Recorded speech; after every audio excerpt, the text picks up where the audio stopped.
Ave Jisu Ason Ranam ke Karjong pejokji chak Ave Jisu Ason Ranam ke Karjong pejokji chak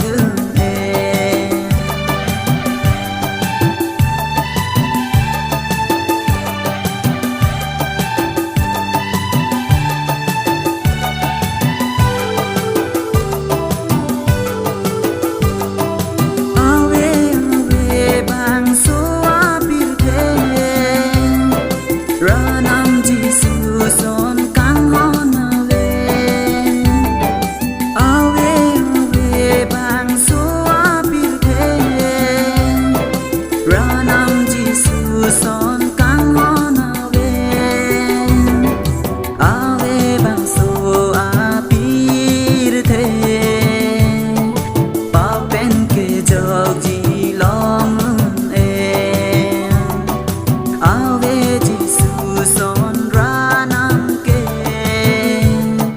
Karjong pejokji chak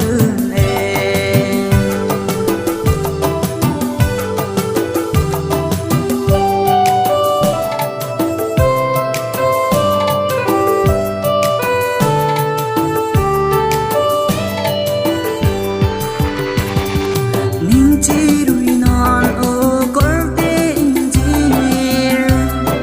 Ranam Jisu ben diya longji phan chirui non o korte Ingjir Ranam Jisu ben diya longji phan Ave bangso apirthe Probin kejokji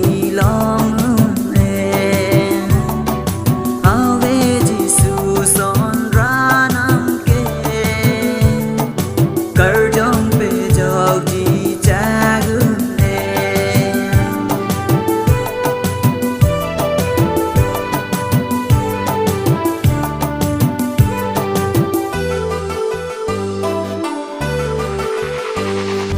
Jisu aphan kroithip tu mangsi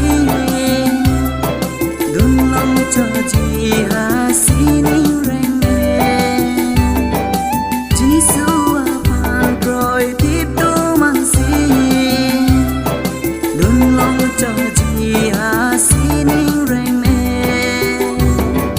Ave Jisu Ason Ranam ke Karjong pejokji chak Ave Jisu Ason Ranam ke Karjong pejokji chak Ave bangso apirthe Probin kejokji Probin kejokji